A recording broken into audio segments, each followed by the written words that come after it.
Bien, como les iba diciendo, el día de hoy nosotros vamos a hablar del tiempo y del clima y vamos a señalar las características que van a tener estos componentes.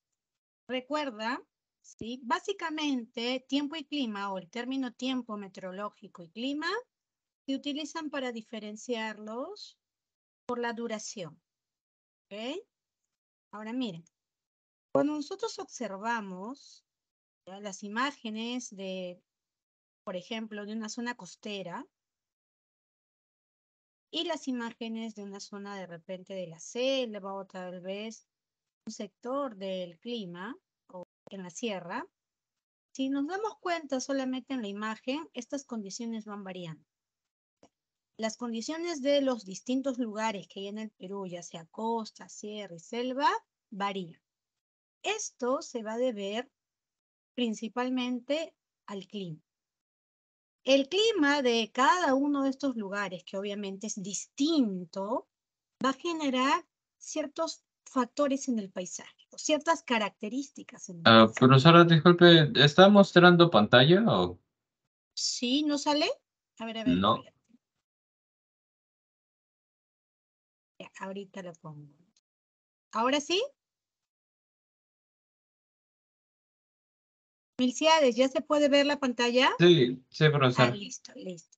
Ya, les decía entonces por aquí, miren, para diferenciar el clima de cada uno de los sectores que existen en el Perú, recuerda que, por ejemplo, en la costa la condición climática va a ser distinta al del sector andino, del sector amazónico, esto debido a las características que va a presentar el clima. El clima, ojo, va a alterar las características de paisaje que va a tener un lugar. Como aquí, ¿no? En la parte costera, de repente, por aquí tenemos la presencia de acantilados, como verás aquí en la imagen. La presencia aquí en nuestro litoral, pues, ¿no? Por la activación de las olas, la presencia de repente de las playitas. Esta condición es distinta a lo que ocurre, por ejemplo, en la selva, en la Amazonía. Ya que en la Amazonía, mira, también estoy viendo otro factor que determina su condición climática, el tipo de construcción.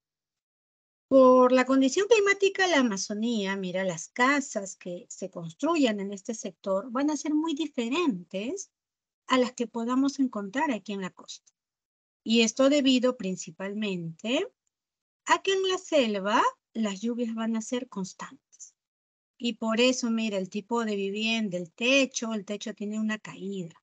Como verás aquí, las casitas de la selva tienen una caída. Eso es para evitar que la lluvia quede almacenada en él. Igual que en la sierra, ¿no? Que también se da estas características en cuanto al techo. Tu techo, usualmente que es de tejas, calaminas, también tiene esta caída. ¿Y por qué no en la costa, profe? Porque acá no hay lluvias. A lo mucho llegamos a garúas, que son menudísimas y no son de gran volumen. Mientras que en la selva y en la sierra sí se dan las precipitaciones más abundantes. Por ello, esto determina las características del paisaje y además el tipo de construcción que se pueda dar ahí. Ahora, vamos a diferenciar los términos, ¿ya? Por aquí, miren, vamos a tener al tiempo meteorológico. Si yo me refiero al tiempo, el tiempo va a ser una condición. Tengo aquí el tiempo y voy a tener al clima. Y mientras que el tiempo meteorológico es el estado de la atmósfera en un determinado lugar, en un determinado momento y lugar, a eso nosotros le vamos a decir tiempo meteorológico. El estado momentáneo que registra la atmósfera en un determinado lugar, yo le digo tiempo.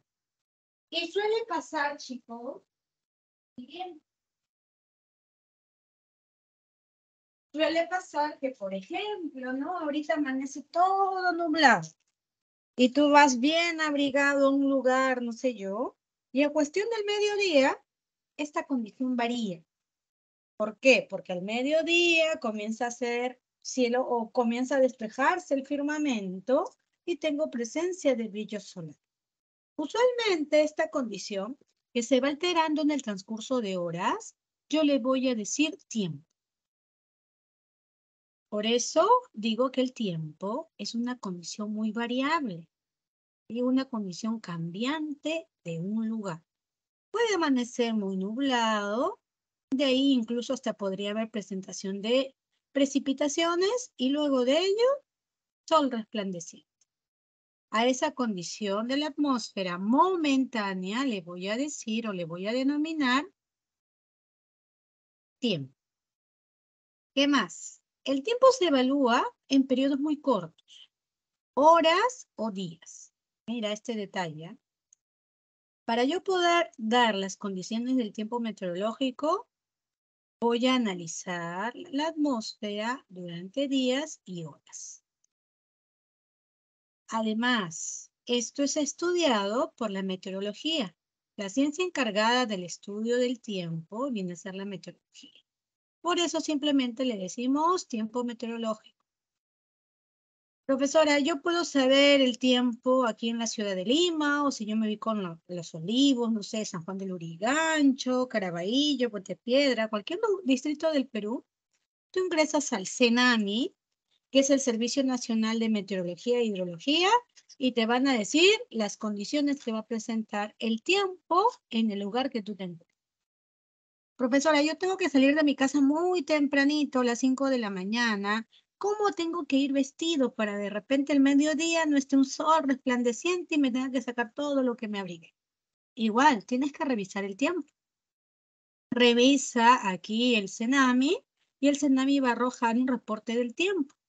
Va a ser un pronóstico. En otras palabras, el tiempo lo puedo pronosticar. El tiempo, al igual que el clima, se van a medir, pero yo puedo pronosticar el tiempo meteorológico. Puedo ingresar ahorita al CENAMI y saber cuál va a ser el tiempo para el distrito donde yo me ubique o vaya a ir por toda esta semana. Y ya voy a poder saber qué tipo de vestimenta emplear. Y por eso es muy importante que tú revises el tiempo antes de retirarte de tu casita. Ahora, aparte de ello, también tenemos al clima.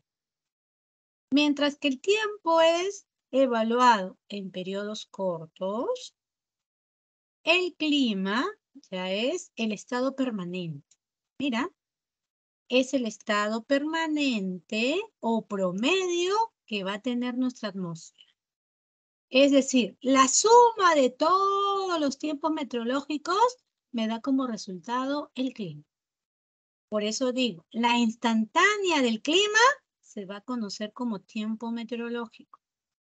A diferencia del tiempo, el clima va a poder ser utilizado, va a poder ser evaluado, va a ser evaluado en periodos largos. Es decir, mientras que el tiempo yo lo evaluaba o en horas, días, el clima lo voy a evaluar en periodos de 25 y 30 años. Ahora bien, recuerda, el clima es el rasgo ambiental que distingue un lugar de otro. No es igual, por eso en la primera imagen, ¿no? No es igual el clima de la ciudad de Lima con el clima de repente de la ciudad de Arequipa. Las condiciones van a variar. Las condiciones de la atmósfera, dependiendo de ciertos factores ahí, van a ser distintas. Por eso, aquí te he puesto, ¿no? Ciudad de Piura. Piura posee un clima semitropical, con temperaturas que están llegando sobre los 25 graditos y lluvias intensas en el verano. Este clima de la ciudad de Piura es distinto al clima de la ciudad de Lima. Mientras que aquí, relativamente por estos días, estamos viendo un descenso en la temperatura, en Piura las temperaturas serán mayores. ¿Ok?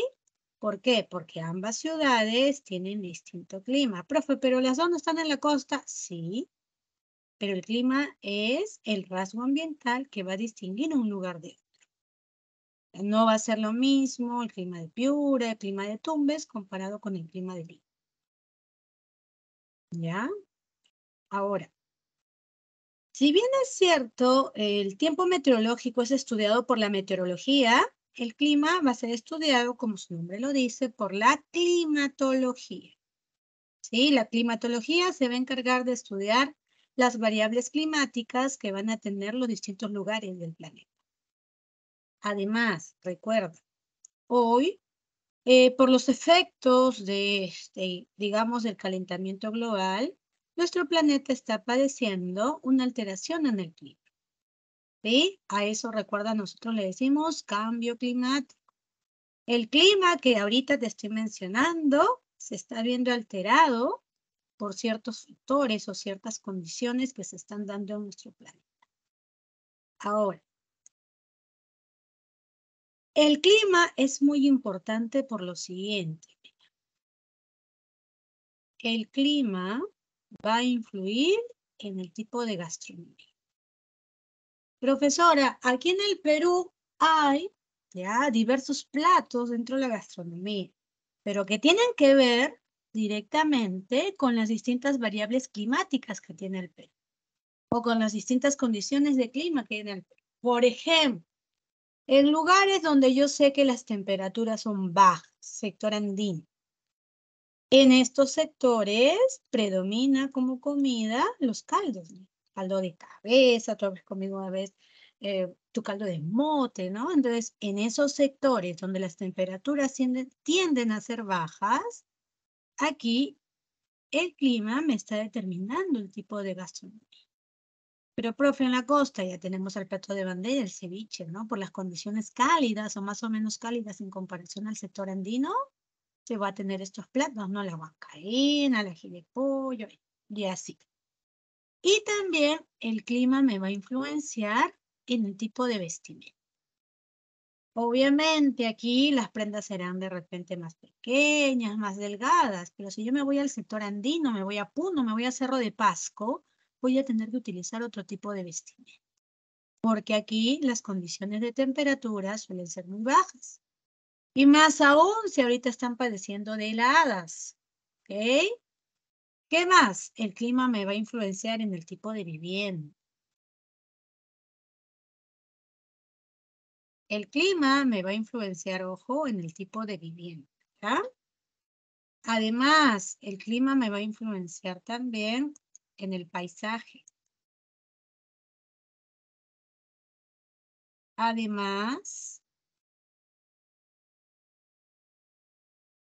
el clima es importante. O sea, el que yo conozca el clima de un lugar me va a permitir adecuar las construcciones de las viviendas. Mira aquí la casita en la selva. Como las lluvias son intensas aquí, las casas tienen un espacio, mira, tienen como una base. Aquí, estos palitos.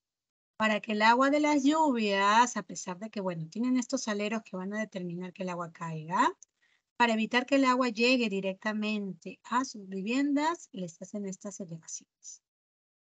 ¿Por qué? Porque las lluvias aquí suelen ser intensas. Además, debo evitar, como ves aquí, construir mis casitas en la ribera del río. Y profe, ¿por qué no puedo construir mi casa en la ribera del río? Obviamente, no voy a poder construir mi casita aquí en la ribera de los ríos. ¿Por qué? Porque cuando aumente el caudal de estos ríos, estas casas van a ser arrastradas por el río. Recuerda que los ríos son agentes erosivos, son agentes de desgaste. Y poco a poco estas casitas que están muy cerca aquí al río van a colapsar. Por eso debo adecuar, o sea, es importante conocer el clima para yo adecuar mis construcciones, para tomar en cuenta en dónde puedo construir y en dónde no. Para prevenir enfermedades como la neumonía, también debo saber del clima. Profesora, pero en Puno hay niños que están padeciendo neumonía. Claro, estos niños ya debieron de haberse colocado esa vacuna para evitar contraer esta enfermedad. Si yo ya sé que todos los años, porque no es que un año sí, un año no, no, todos los años en estos sectores van a darse las heladas y por ende las temperaturas ambientales van a bajar, ya tengo que estar preparado para ello y en lo posible hacer que los niños menores de 5 años, 2 años, tengan esta vacunita o los adultos mayores. porque ya sé esta condición de este lugar. Entonces, es importante conocer el clima para evitar estas cosas. Ahora bien, aparte de ello, por aquí vamos a tener lo siguiente. También me va a permitir mejorar las construcciones viales.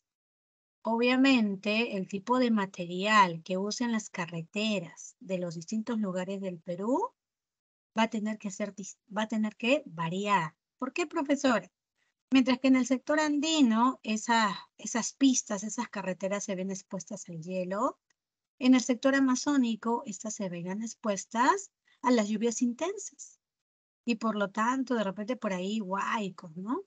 Entonces, yo tengo que mejorar estas construcciones viales porque dependiendo del lugar y de las condiciones climáticas de estas zonas, no voy a poder emplear los mismos materiales. Y eso es quizás lo que no se toma en cuenta aquí en el Perú. Ahora, como te había dicho, el clima también es importante porque determina el paisaje de un lugar. Y es un elemento importante que condiciona el paisaje de un lugar. En la selva hay una gran vegetación porque hay presencia de lluvias. Como las lluvias son intensas, ahí la vegetación va a predominar. Además, también recuerda lo siguiente. Además, recuerda lo siguiente aquí.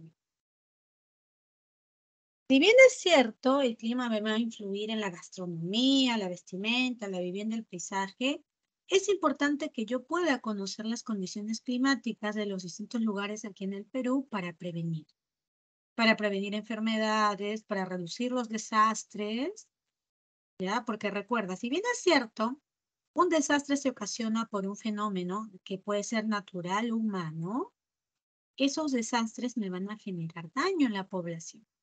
La que se va a ver afectada es la población. Entonces tengo que utilizar medidas de prevención para reducir los desastres naturales. En este caso, en la imagen, estoy viendo un desastre de tipo natural.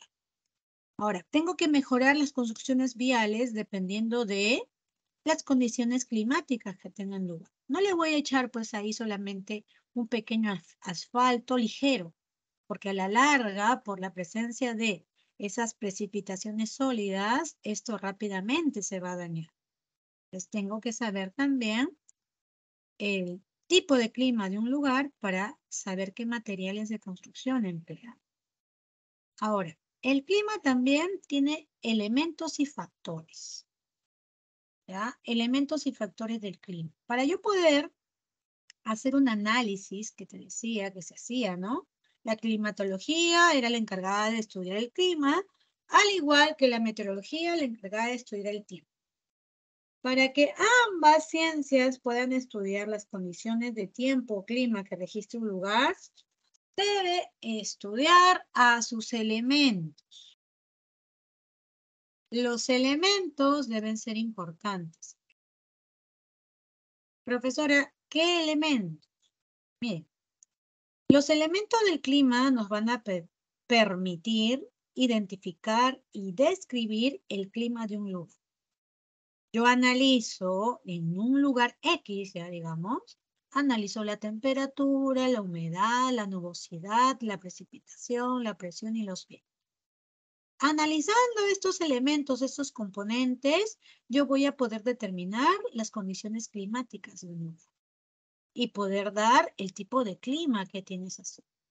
Pero tengo que analizar estos elementos. Ahora, profesora, ¿y cómo influyen los factores? Bien, como tú sabes, no toda la superficie terrestre tiene la misma temperatura.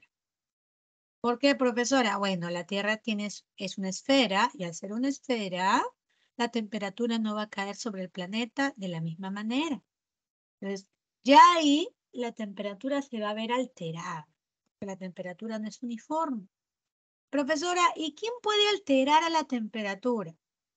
Aquí entran a tallar los factores del clima. Ojo, los elementos me van a permitir identificar y describir el clima de un lugar. Pero estos elementos se van a ver alterados por los factores. Y los factores son las características específicas que van a influir en los elementos del clima. Como te dije, la temperatura no es uniforme. ¿Y quién hace que la temperatura no sea uniforme y se altere? La latitud, por ejemplo. La latitud hace, por ejemplo, que aquí el clima se ve alterado. ¿Cómo así, profesor? A menor latitud, la fuerza de los rayos solares será más intensa. Y si yo me ubico a menor latitud, los rayos del sol van a caer de manera más intensa. Pero a mayor latitud, los rayos solares, los rayos solares serán menos intensos. Estas condiciones que te he mencionado tienen que ver con la latitud. ¿Sí? La latitud alterará la temperatura. La altitud va a alterar a la humedad. A menor altitud, mayor concentración de vapor de agua. Pero en zonas de mayor altitud, la humedad disminuye. Entonces, en otras palabras, estos factores que están aquí, estos factores del clima, van a alterar las condiciones. ¿Ok? Estos factores alterarán las condiciones de los elementos del clima. De alguna manera siempre me van a alterar estos elementos.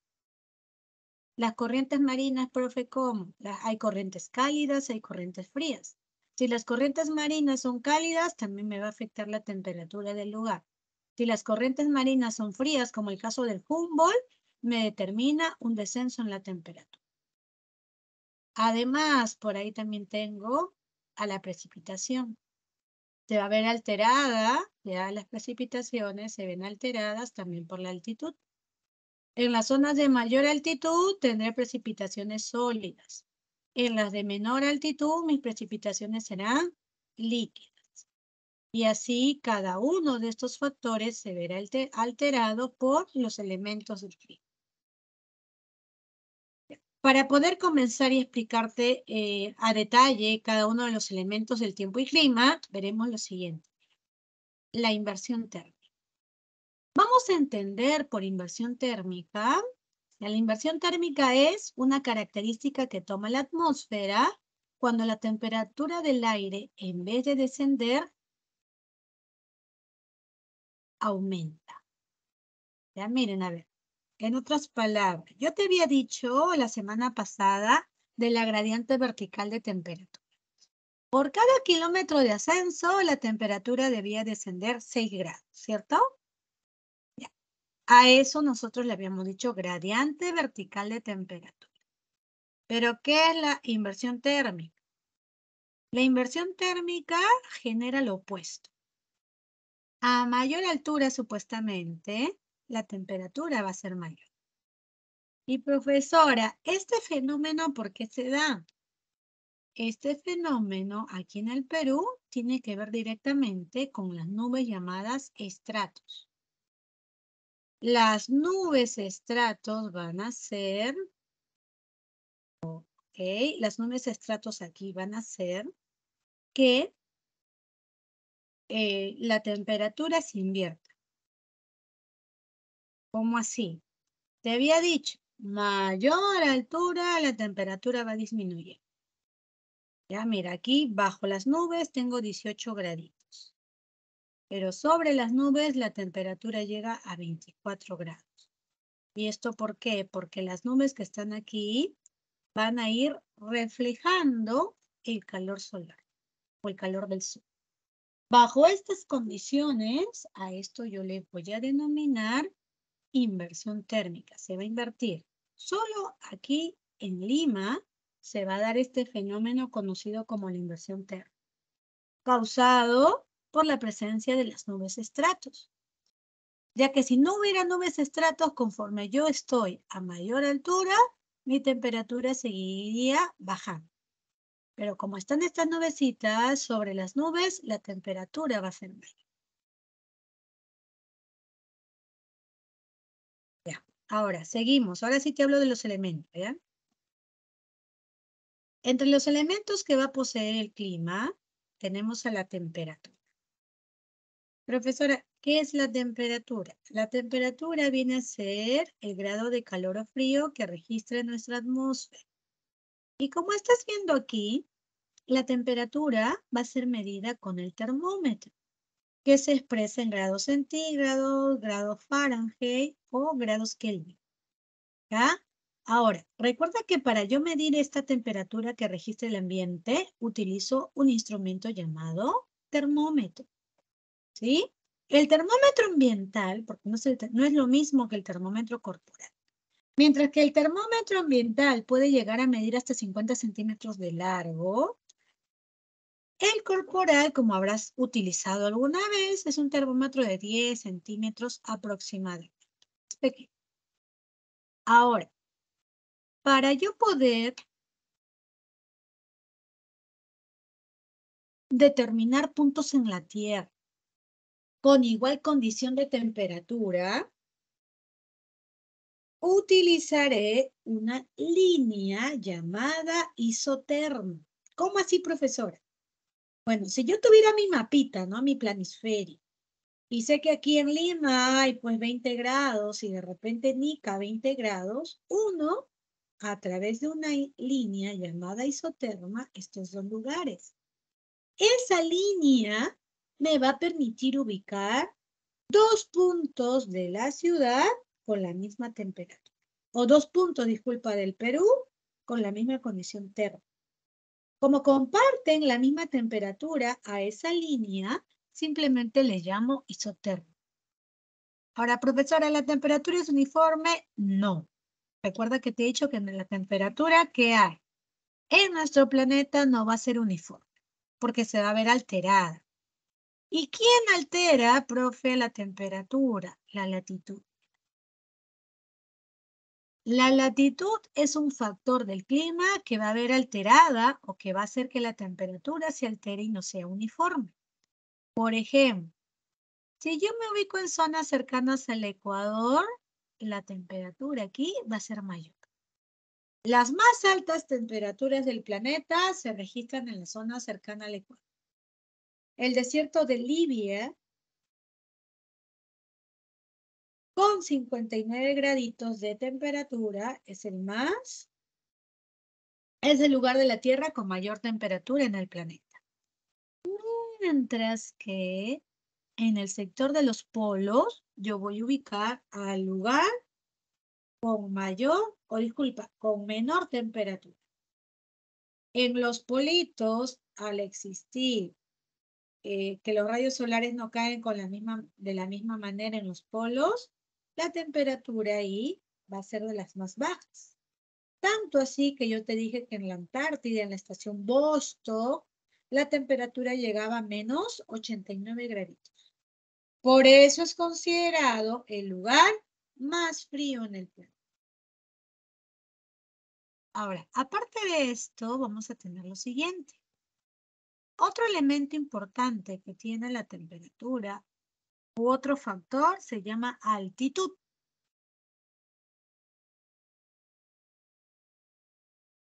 Aquí te dije que a mayor altitud, la temperatura va a comenzar a disminuir. Mientras nos encontramos cerca al mar y el mar regula temperatura, absorbe el calor, en los lugares de mayor altura, la temperatura va a bajar. Profesora, ¿qué tipo de relación existe entonces entre la temperatura y la altitud? La relación va a ser inversamente proporcional. A menor altitud, mi temperatura es mayor. Pero si yo me ubico en zonas de mayor altitud, mi temperatura aquí será menor. Profesora, ¿quiere decir que cuando yo viajo de Lima a La Oroya, mi temperatura ahí va a disminuir? Sí, porque te estás yendo de un lugar de menor altitud a otro de mayor. Y por lo tanto, en ese lugar, la temperatura va a ser menor. Esto se va a cumplir. Siempre entre la altitud y la temperatura va a existir una relación inversamente proporcional. Profesora, y entre la latitud y la temperatura, A menor latitud, mayor temperatura. A mayor latitud, menor temperatura. ¿Qué se cumple? También inversamente proporcional. Profesora, y en aquellos lugares que tienen que soportar 59 grados, viven, hay personas que habitan estos lugares. Precisamente de 59 no, pero quizás en 50 grados sí. En la zona de la India y en algunos sectores aquí de los desiertos, vamos a tener la presencia de habitantes. Profesora, pero 59 grados, 50 grados de temperatura, sería insoportable. Pero, como te dije, el clima de un lugar determina el tipo de vestimenta, ¿no? Si están soportando 50 grados de temperatura, ¿cómo crees que se vestirán?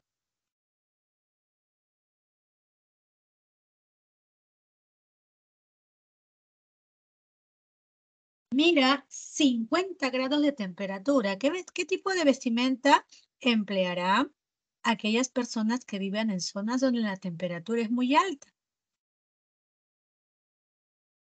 Si aquí en Lima,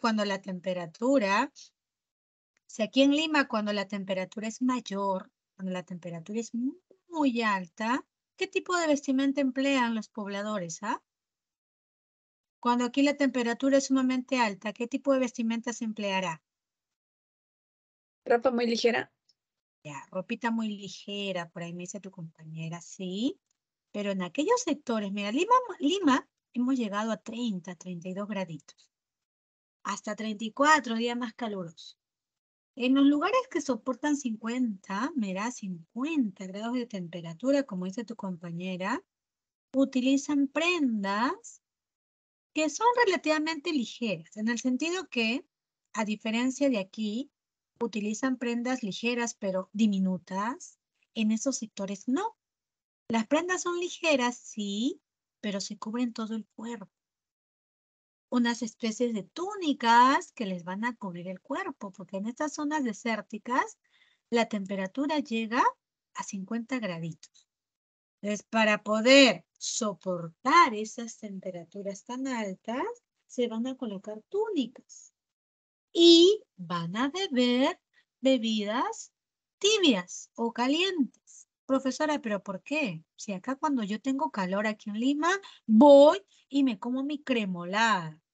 Voy y me tomo mi gaseosa bien helada, pero ¿por qué ellos que soportan más toman bebidas calientes? Por lo siguiente, mira, ellos tratan de equilibrar, detalle, tratan de equilibrar la temperatura de su cuerpo con la temperatura del ambiente. Por eso, en aquellos lugares que la temperatura llega a 50, consumen bebidas calientes, para buscar con ello un equilibrio entre la temperatura de su cuerpo y la temperatura del ambiente. Porque, ¿qué hacemos aquí en Lima? Tomamos nuestra cremolada bien rico hasta que acabamos la cremolada. Pero terminas tu cremolada y te da la sensación de querer seguir comiendo más cremolada. ¿Por qué? Porque tú hiciste lo contrario. Le bajaste la temperatura a tu cuerpo. Y como le bajaste la temperatura a tu cuerpo, pero la del ambiente sigue igual, te da más bochorno, tienes más calor. Entonces, ¿cuál sería la solución, profesora, para este próximo fenómeno del niño que ya vamos a ver en el verano al 100%? Ahí, recuerda que nuestro próximo verano, por fenómeno del niño, va a llegar a las temperaturas más altas. Vamos a percibir aquí en Lima temperaturas sumamente altas. Y producto de ello ya tú tienes que estar con tus bebidas calientes para equilibrar tu temperatura corporal a la temperatura del ambiente y así no sentir bochorno, cosa que hacen los lugares que están acostumbrados a recibir temperaturas muy altas. Profesora, ¿y en el invierno cómo sería? Igual. Cuando tú en el invierno dices, ay, no, mucho frío, agarras, te calientas tu agüita o prendes tu terma y te bañas con tu termita, ay, qué rico el agua caliente. Pero sales de la ducha, inmediatamente tienes demasiado frío. Porque en vez de equilibrar tu temperatura con la temperatura del ambiente, hiciste todo lo contrario. Pero aquellas personas que se bañan con agua helada, agua fría, hasta salen con polito. Mientras tú estás que te mueres de frío porque te bañaste con agüita caliente, esas personas que se bañaron con agua fría están con un polo sumamente ligero. ¿Qué hicieron? Equilibraron la temperatura de su cuerpo a la temperatura del ambiente. Entonces, ya sabes, para este próximo fenómeno del niño, que se espera que las temperaturas sean muy altas, bebida caliente. ¿Y qué más? Tu tipo de vestimenta. Tienes que vestirte así como los árabes, con ropa holgada, suelta, para que haya una adecuada ventilación. Y de esta manera, tú puedas soportar esos cambios en la temperatura de la ciudad de Lima. ¿Ok? Ahora, aparte de esto, nosotros tenemos como elemento a el siguiente. Nuestro segundo elemento que vamos a tener aquí se llama humedad. ¿Ya? La humedad es un elemento muy importante del tiempo y del clima. La humedad me va a registrar, o la humedad mide o es la cantidad de vapor de agua que nosotros tenemos presente aquí en la atmósfera. Ese vapor de agua contenido en la atmósfera se va a conocer como humedad. Y la humedad se mide con el higrómetro. Este aparatito me va a permitir determinar el porcentaje de humedad que vamos a tener en el aire. Además, si yo quiero unir dos lugares con la misma humedad, utilizaré como isolínea la isohidra. La isohidra me permitirá utilizar elementos con el mismo tipo de humedad. A eso simplemente le llamo isohidra. Además, va a existir dos tipos de humedad. Una humedad denominada relativa y otra denominada absoluta. Profesora, la humedad relativa, ¿cómo se mide en porcentaje? Es el porcentaje de vapor de agua que voy a contener en la atmósfera. Por eso a eso le llamo humedad relativa. La humedad relativa, ojo, siempre se expresa en porcentaje. Mientras que la humedad absoluta se va a expresar en gramos por metros cúbicos. ¿Sí? Aquella que se expresa en gramos por metros cúbicos, a eso yo le voy a denominar humedad absoluta. ¿Sí? La humedad absoluta se mide en gramos por metro cúbico y la relativa se expresa en porcentajes. Ya en estos días, nuestro porcentaje de humedad está siendo muy alto, principalmente en las mañanas, ¿no? Cuando amanece a las 5 o 6 de la mañana, nosotros vemos que hay un gran porcentaje de humedad. Ahora, la humedad va a variar. ¿Sí? La humedad varía de acuerdo a la altitud. Si yo me ubico en lugares de menor altitud, aquí mi humedad, por aquí mi humedad va a ser mayor. Como estoy cerquita al mar, el vapor de agua que yo contenga en el aire va a ser mayor. A menor altitud, mayor humedad. Me voy al sector de mayor altura o altitud y mi humedad aquí disminuye. A mayor altitud, mi humedad disminuye. Tanto así que incluso aquí llega a 0. Y te decía la semana pasada, cuando tú te ubicas en la sierra, en el sector andino, sea Cusco, sea Ancash, Cajamarca, que son lugares con mayor altitud en comparación de Lima, en estos lugares no va a haber humedad. En algunos casos, como Cerro de Pasco, la humedad es 0. Entonces, como no hay vapor de agua en el aire, cuando yo respire, me va a doler.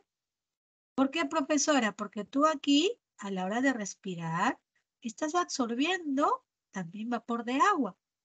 Entonces, no percibes que estés absorbiendo ello.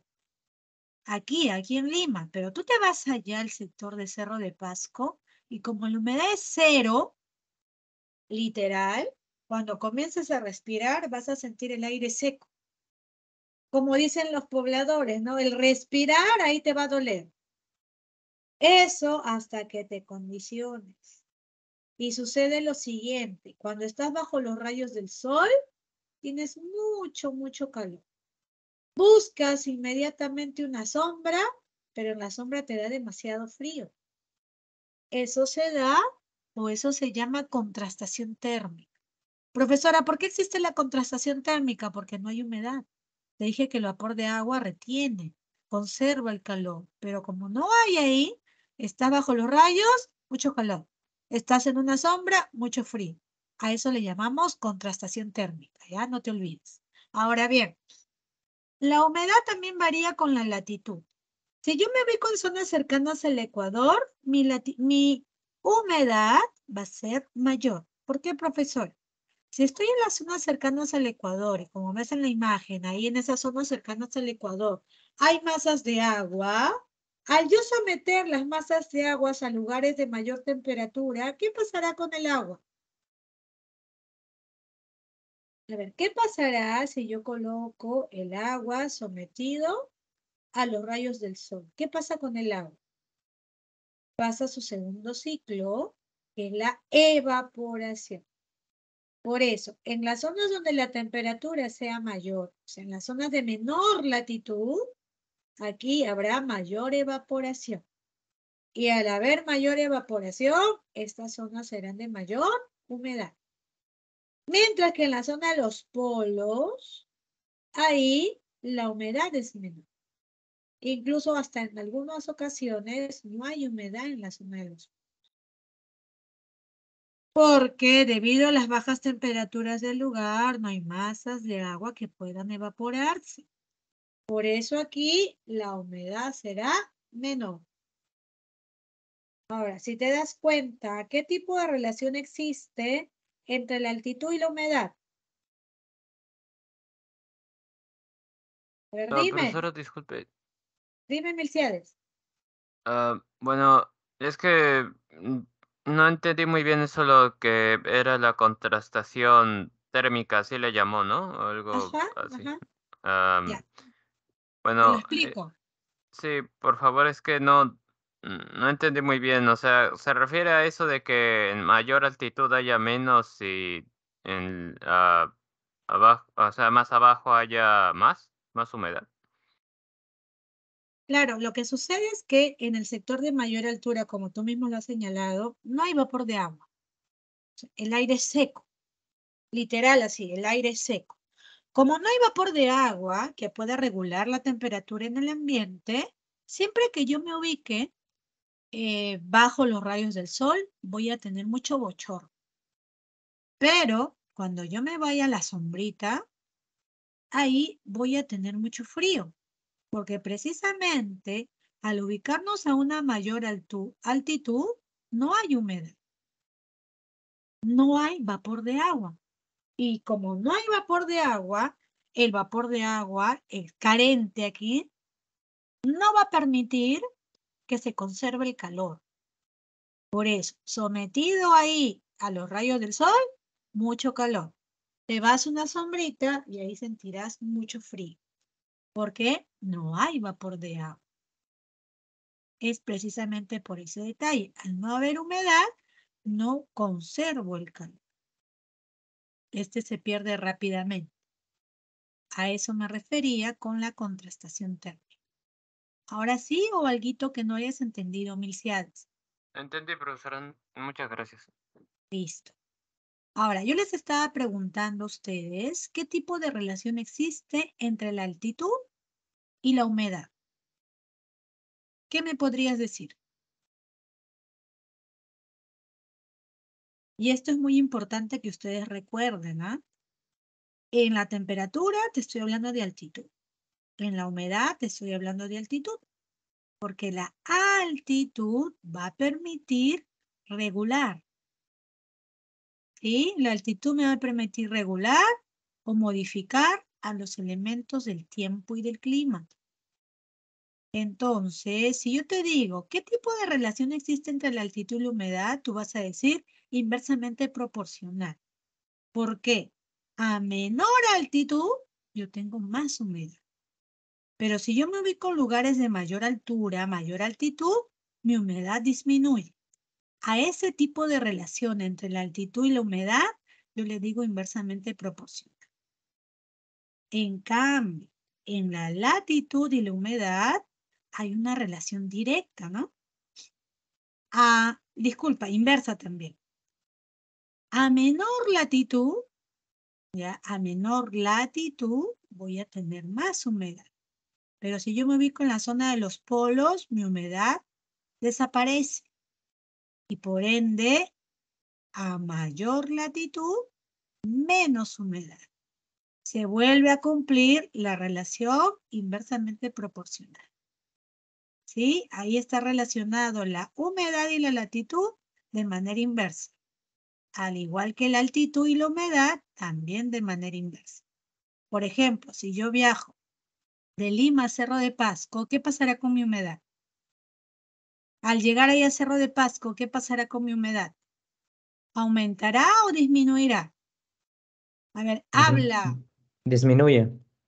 Mi humedad en este caso va a disminuir, ¿sí? Porque la relación es inversamente proporcional. Ahora, hay otro elemento que tiene el tiempo y el clima.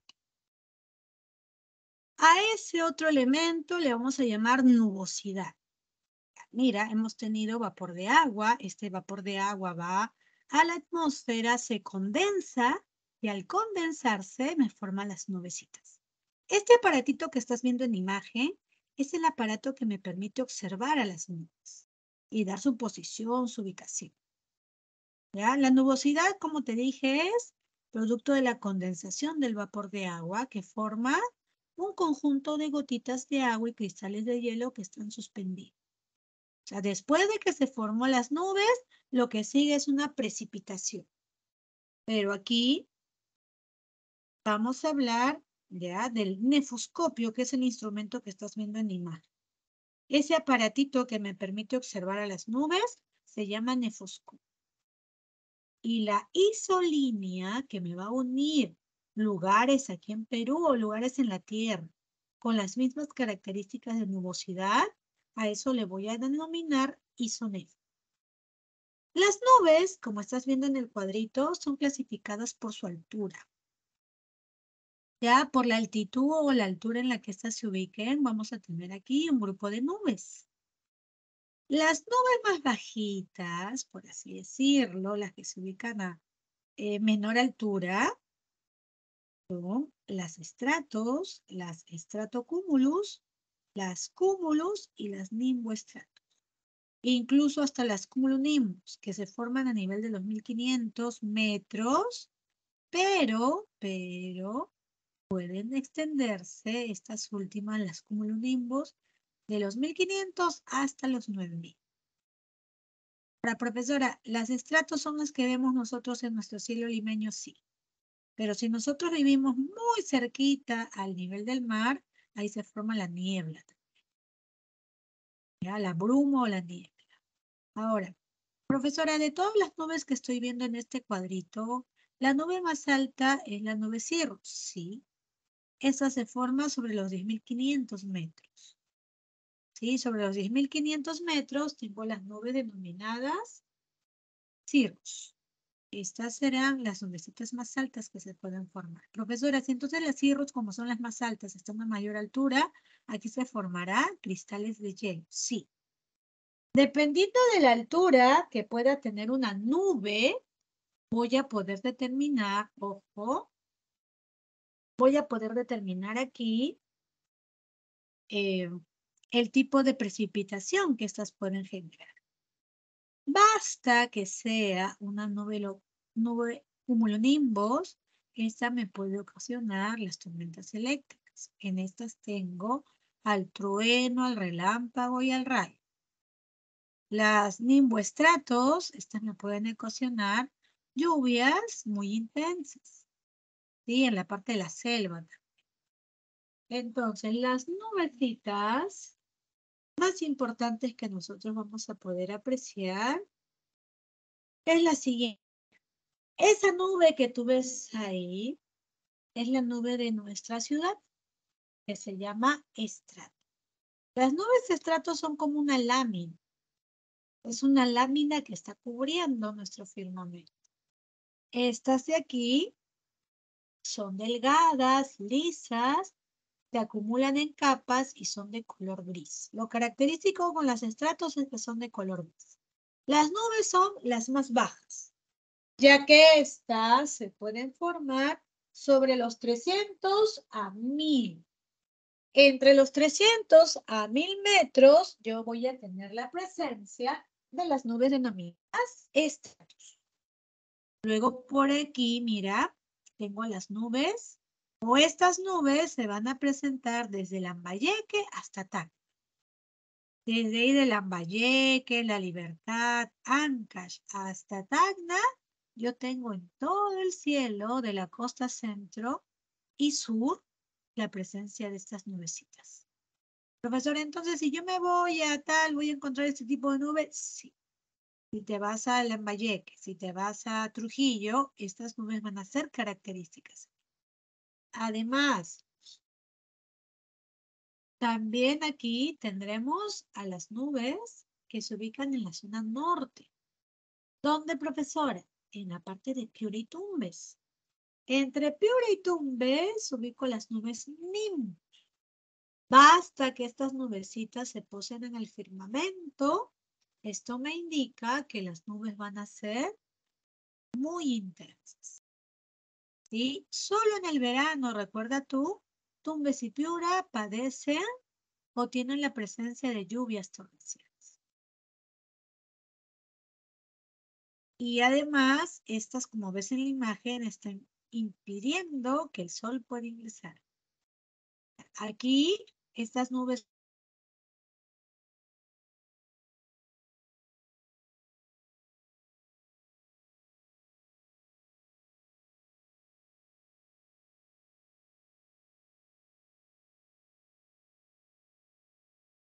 son muy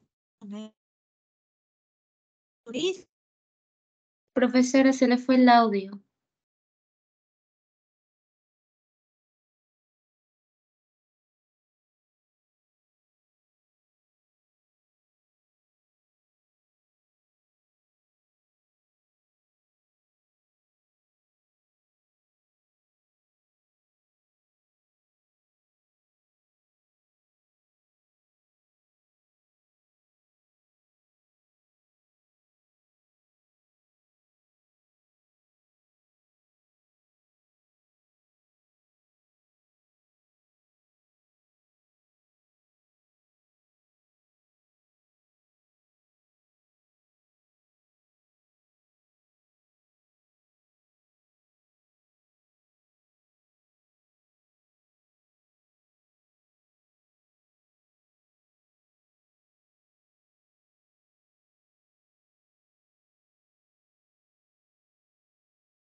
Ahora sí, chicos, ¿me pueden escuchar?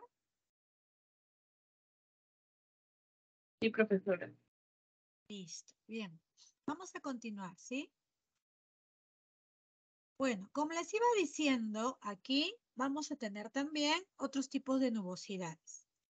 Las que usualmente se parecen así a copos de algodón y van a ser muy comunes que nosotros las podamos encontrar en el sector andino, son las nubes denominadas cúmulos. Las nubes denominadas cúmulos son aquellas que nosotros vamos a poder observar en el sector andino y estas se caracterizan por tener color blanquecino y muchas veces estas nubes que están aquí en el firmamento van a poder generarme buen tiempo, ¿sí? Usualmente estas se ubican sobre los 2000 metros sobre el nivel del mar. Y a su vez, ya los pobladores en el sector andino, cuando ven este tipo de nubes, normalmente hacen como pronóstico el buen tiempo atmosférico.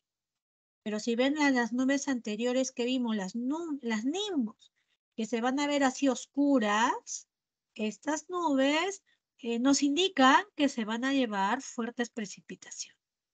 Pero cuando ya ven en el firmamento esta nube, que son las denominadas cumulonimbos, estas de aquí, mira, tienen una forma muy peculiar.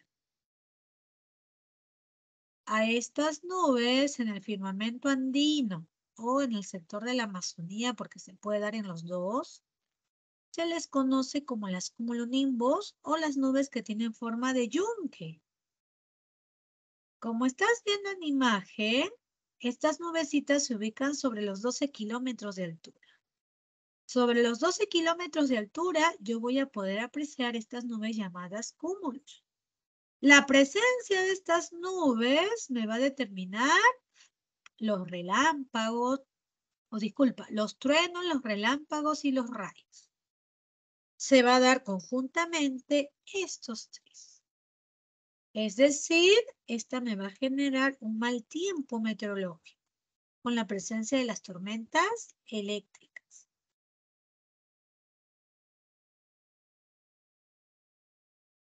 Además, estas van a ocasionar chubascos, que son ráfagas de viento fuerte y lluvias intensas. Estos chubascos se van a dar en la zona amazónica. Por eso, las cumulonimbos van a poder apreciarse en el sector de nuestra Amazonía o el sector andino. La presencia de estas nubes inmediatamente genera mal tiempo. Pero la presencia de las cúmulos me va a generar buen tiempo atmosférico. Esas serán, ojo, las principales nubosidades que vamos a poder encontrar en nuestro territorio. Pero no te olvides, las nubes que me forman cristales de hielo son las que se van a ubicar a mayor altura. A estas les vamos a denominar nubes cirrus. Ahora bien, también por aquí tengo las precipitaciones. Una vez que las nubes se condensaron y están ahí en la atmósfera, estas tienden a caer. Por los efectos de la gravedad, se va a producir el retorno de las aguas atmosféricas sobre la superficie terrestre. Y estas pueden ser líquidas o pueden ser sólidas. Las precipitaciones, recuerda, se pueden clasificar entre líquidas y sólidas. Además, estas de aquí se van a medir con un instrumento llamado pluviómetro. El pluviómetro me va a permitir medir el porcentaje de precipitación que hay en un lugar. Y las isolíneas van a tener el nombre de isoyetas. Las isoyetas me van a permitir medir, unir lugares en la Tierra con el mismo tipo de precipitación. Estas se miden en litros por metro cuadrado o milímetros. Como te decía, entre los tipos de precipitación que vamos a tener en las líquidas, tengo la garúa y tengo la lluvia. Pero las sólidas pueden ser escarcha o puede ser granizo. ¿Sí? Entonces, mientras a mayor altura se ubique la nubosidad, estas tienden a formar cristales de hielo. Pero mientras estas se ubiquen a baja altitud, simplemente me formarán garúas o lluvias. Van a existir tipos de precipitaciones de acuerdo a su origen, de acuerdo a la formación. Tengo las precipitaciones frontales que se producen al encontrarse dos masas de aire de diversa temperatura. Cuando dos masitas de aire, una cálida, una fría, se ubican, estas me van a formar las lluvias o las precipitaciones de tipo frontal. Aquí la masa de aire cálido comienza a ascender y choca con la masa de aire frío. Ese choque de estas dos masas de aire hace que se ocasionen estas lluvias. A esas lluvias le denominaremos frontales, por su origen, ¿ya? ¿Qué más? Las convectivas. Por ejemplo, aquí, las precipitaciones convectivas van a ser aquellas donde el aire en contacto con una superficie caliente, el aire se va a comenzar a elevar. Y la humedad que contiene se va a condensar formando nubes que producen lluvias. A ese tipo de precipitación yo le voy a llamar convectiva. Cuando el aire es calentado o el aire en contacto calienta la superficie, inmediatamente esto se va a elevar y la humedad que contiene me va a formar a las nubes. A este tipo de precipitación le llamo convectiva. Luego, las precipitaciones orográficas o de relieve. Cuando tengo aquí la cordillera, que es una barrera natural, la masa de aire húmedo se encuentra con una barrera natural, que es la cordillera de los Andes aquí en Perú, viéndose en la obligación de elevarse para sobrepasar. En este querer sobrepasar a la cordillera de los Andes, el agua se condensa, forma nubes e inmediatamente se produce una precipitación. ¿Eso suele ocurrir aquí en el Perú? Sí.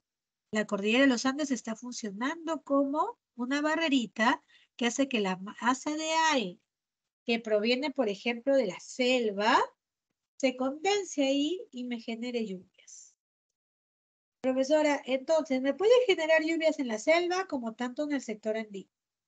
A eso le vamos a decir precipitaciones de tipo orográfico.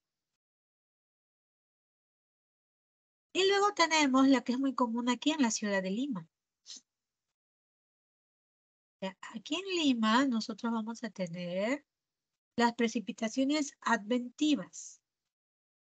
La superficie, el aire en contacto con una superficie fría, como sucede aquí,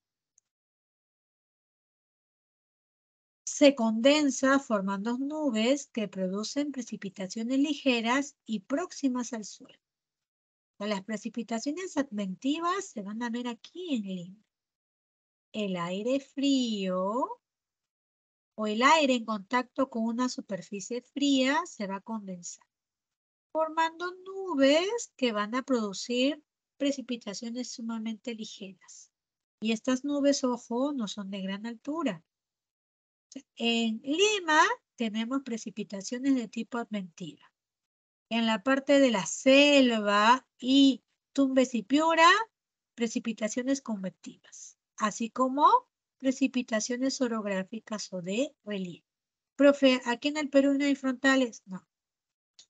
No hay masa cálida, masa fría, colisiones ni formas. No hay aquí en el Perú.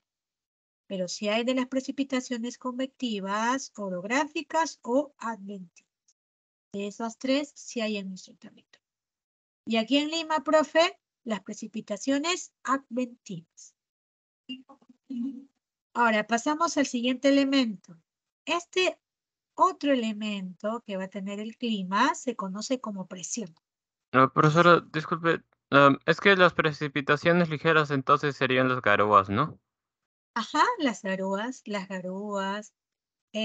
Aunque aquí en Lima a las garúas los pobladores le dicen camanchacas. Los pobladores antiguos Les dicen camanchacas a las precipitaciones que hay en Lima. ¿Es Y, ah, camanchaca o garúa? y bueno, entonces es que aquí no oigo que le digan mucho garúas, sí, pero de hecho sí serían garúas, o sea, les dicen lluvias, pero de hecho es garúa, ¿no? Claro, son garúas porque para decir lluvia, realmente son las precipitaciones que caen en la selva. Es más o menos hacerte la idea de que estás abriendo la duchita de tu baño.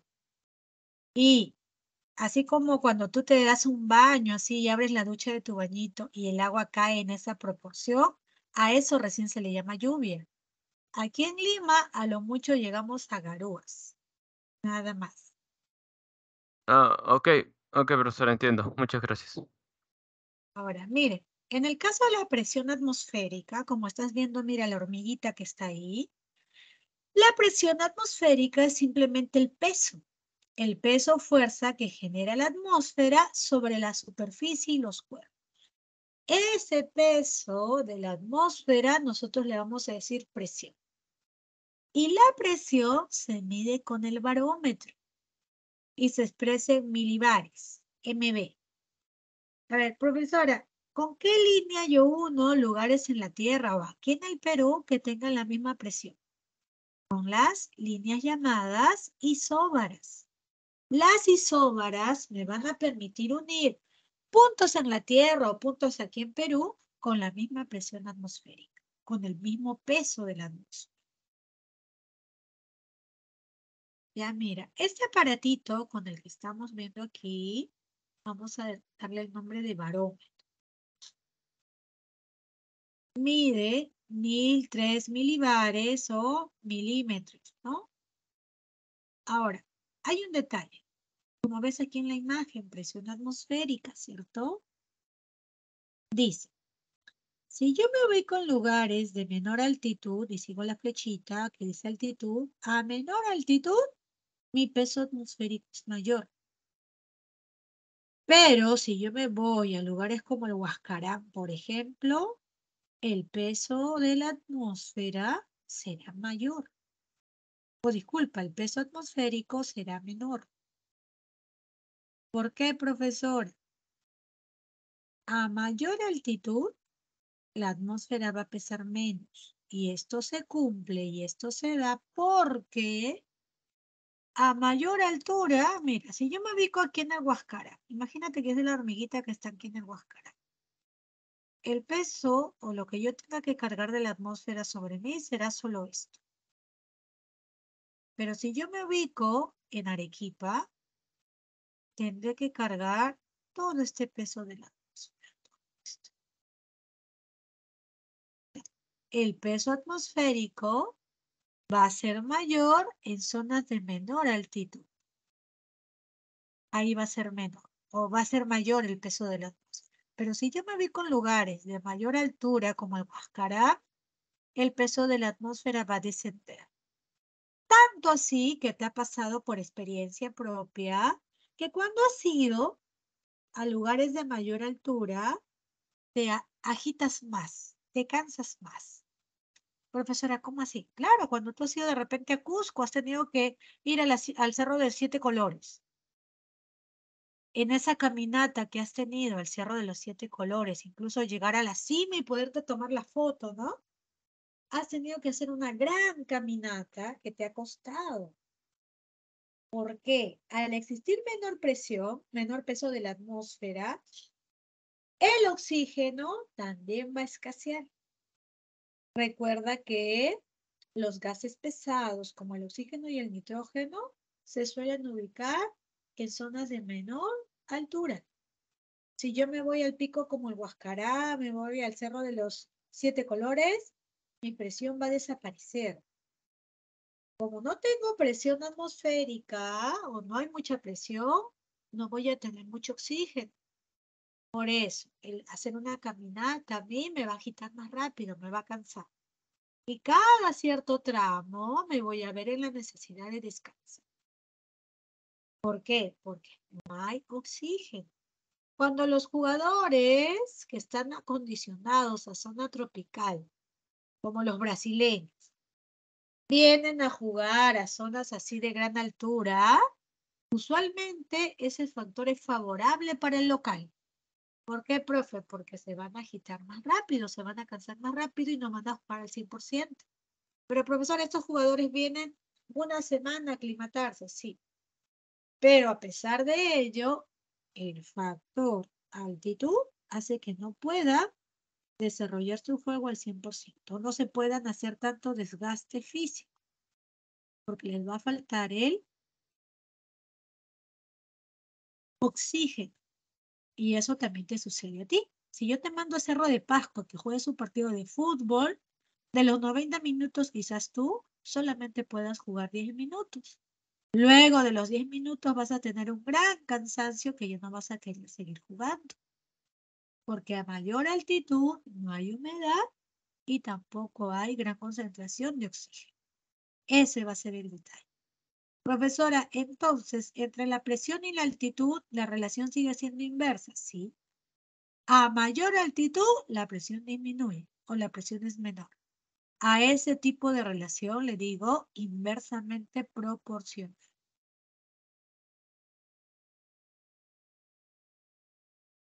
Ahora, la variación de temperatura afecta la presión, sí, puesto que mientras mayor sea la disposición de las moléculas en el aire, pesará menos. Es decir, si yo caliento, miren, si esto se vincula con la latitud, esto va a ser lo siguiente. Si yo caliento el aire, mira, si el aire es más cálido, más caliente, tendrá menor peso. Pero si el aire es más pesado, o sea, si el aire es frío, este será más pesado. Profesora, ¿quiere decir que en las zonas ubicadas en el sector ecuatorial, yo tengo menor peso de la atmósfera? Porque ahí el aire se calienta. Al recibir mayor temperatura, el aire se calienta y por eso ahí vamos a tener menor presión. Pero si el aire es frío, como en la zona de los polos, la presión va a aumentar ahí.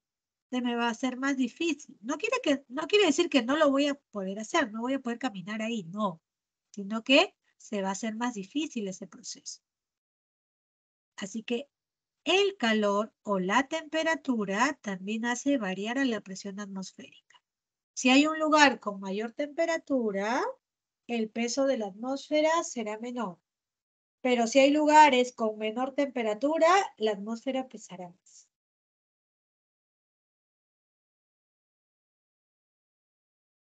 No te olvides que eso también sería un tipo de relación inversa, inversamente proporcional. Ahora, hay otro elemento del tiempo y clima que se conoce como viento. Y aquí vamos a tener el viento. El viento no es más que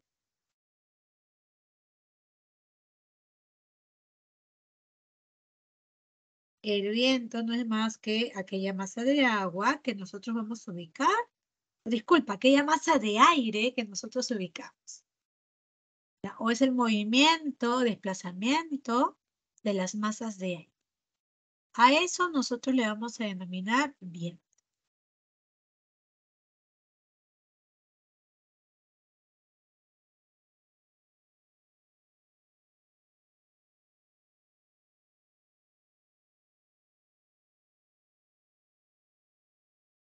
Ahora miren, el viento o los vientos se van a generar en la zona de diferencia de presión.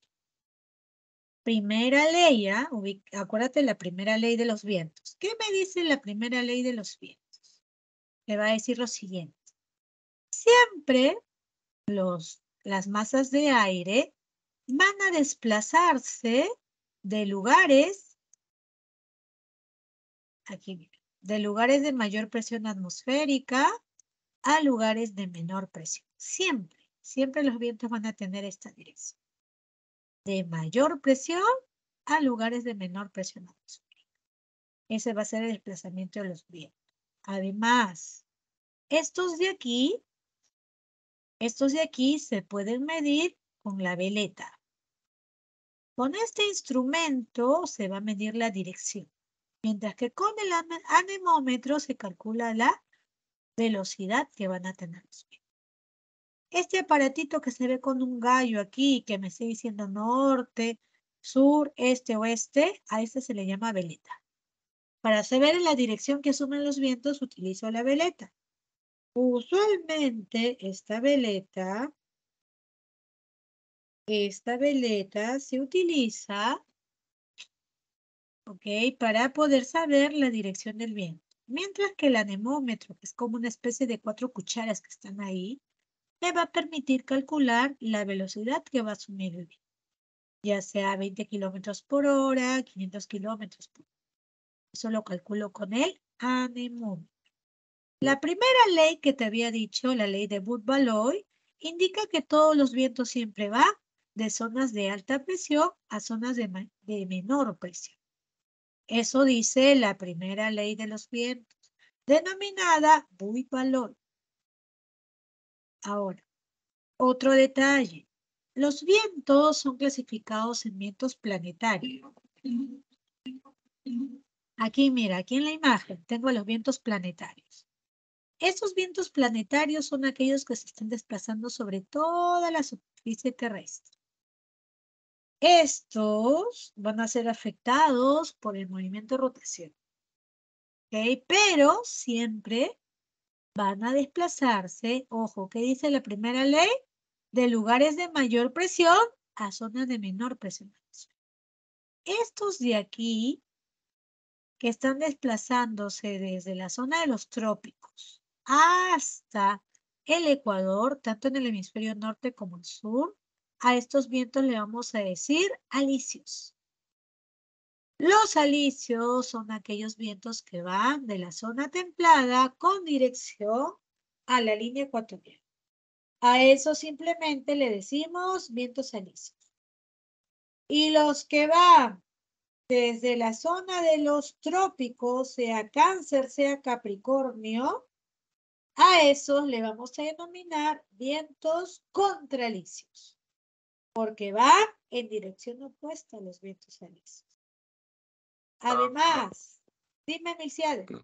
Profesora, disculpe, los vientos alisios, ¿cuáles eran? ¿Iban de la zona templada al Ecuador, dijo? Ajá, de la zona de los trópicos. Del trópico de Cáncer, Capricornio, con dirección a la línea ecuatorial. Ya, la zona de los trópicos, ahí. En cambio, los contralisios van de las... Del trópico con dirección a los círculos polares. Ok, profesor, entiendo. Muchas gracias. Mira, también te pueden venir estas preguntas relacionadas a los vientos. Viento planetario que se desplaza en zona tropical, a ese le decimos alisio. Viento planetario que se desplaza en zona templada, a ese le podemos decir contralisio. Y los que se desplazan en la zona polar, ya que proceden de la zona de mayor presión, son los vientos denominados polares o fríos. ¿Sí? No te olvides, los vientos polares son los que vienen precisamente de los polos y son los que determinan las más bajas temperaturas. Tienes a los contralisios, que son los vientos de zonas templadas, y los alisios, que son los vientos de las zonas tropicales. Esos van a ser catalogados como vientos planetarios. Ahora, también existe otra clasificación de los vientos llamados vientos continentales. En este grupo vamos a ubicar a los monzones. ¿Sí? Y los monzones van a poder ser monzones de invierno o monzones de verano. Profesora, ¿qué diferencia a un monzón de una brisa, por ejemplo? Los monzones cambian de dirección conforme las estaciones. Conforme las estaciones, los monzones van a cambiar su dirección. Ahora, profe, ¿dónde puede registrarse presencia de monzones? Los monzones usualmente o principalmente se van a desplazar en la zona meridional de Asia. En la zona sur de Asia tendremos la presencia de los monzones. Y es así que va a existir el monzón de invierno y el monzón de verano. Como ven la flechita, mira. El monzón de invierno, va desde la zona de mayor presión hacia la zona de menor presión. Primera ley te dije, ¿verdad? Es decir, aquí, el monzón de invierno está soplando desde la zona continental de Asia, desde el continente asiático, por así decirlo, hacia el océano. A ese monzón de invierno nosotros le vamos a decir causante de sequías. Profesora, ¿por qué el monzón de invierno me puede causar sequías? Porque te acabo de decir, este vientito está soplando de la zona continental. Como sopla de la zona continental con dirección, ¿ya? Con dirección al mar, está empujando también todas las nubes hacia el mar. Como ya no hay nubecitas en la parte del continente, se dan las sequías. Pero en el verano, el monzón sopla al revés. En el verano, el monzón va a soplar desde el Océano Índico hasta el continente.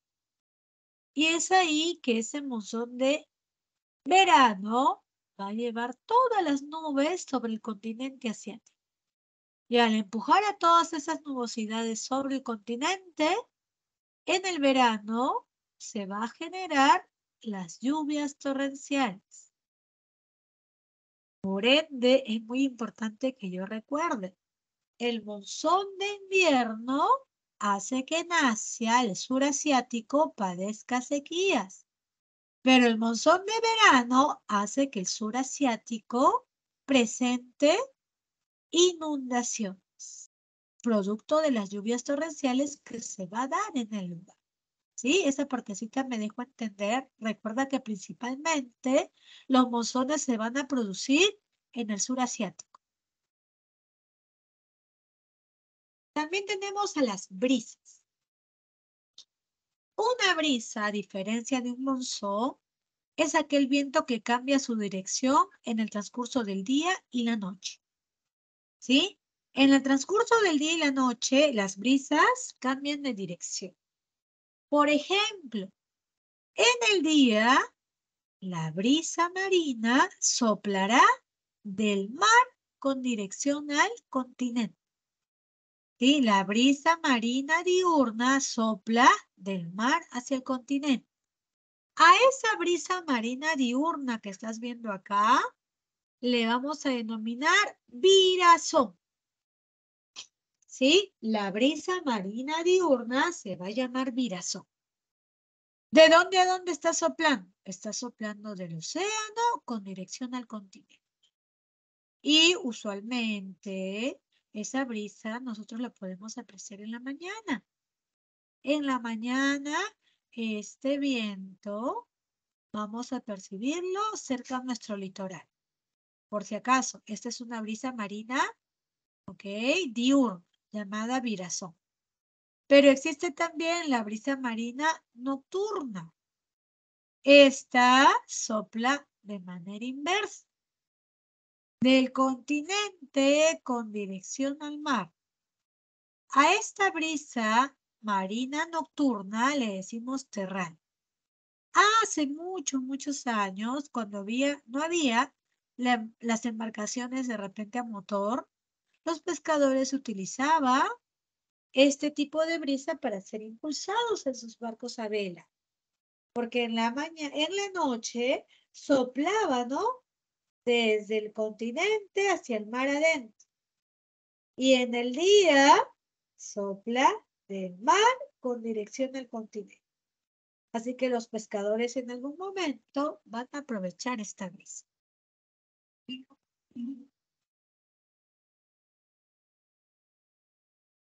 Ahora, existen los denominados ciclones y los anticiclones. Profesora, ¿qué es un ciclón? Un ciclón es un viento arremolinado ¿ya? Es un viento arremolinado, pero un viento arremolinado ascendente. Ya desde la zona baja hacia la parte superior.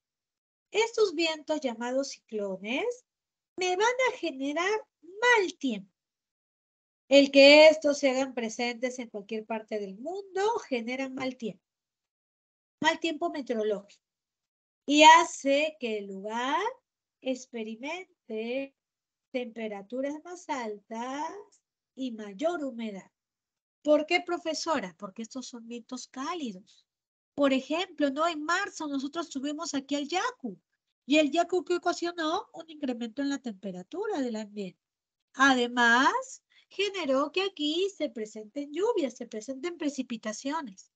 Y producto de ello nos generó cierto malestar, cierta incomodidad aquí en Lima. Lugares que padecieron de huaicos, por ejemplo. Entonces, un ciclón es un viento arremolinado, pero ascendente. A eso nosotros le vamos a dar el nombre de ciclón. Mientras que un anticiclón es aquel viento también arremolinado, pero la diferencia es que este viento es descendente. Mientras que el ciclón se puede desplazar principalmente en mar y continente, los anticiclones solo tienen desplazamiento por la zona marítima. Estos vientos son descendentes y me van a generar buen tiempo atmosférico y serán vientos fríos y secos. A eso nosotros le vamos a llamar anticiclón. Mientras que a los ciclones, dependiendo del lugar de donde estos se originen, les vamos a decir huracanes o le podemos decir willy willys o simplemente tifones. Si estos ciclones se ocasionan en Centroamérica, a esto le llamamos huracanes. Si se establecen en Asia, a ese ciclón le llamamos tifón. Y si se establece en Oceanía, específicamente en Australia, a esos vientos le vamos a llamar willy willys. Mientras que uno principalmente tiene su recorrido sobre el océano, que son los anticiclones, el otro se desplaza sobre océanos y continentes, que serían los ciclones.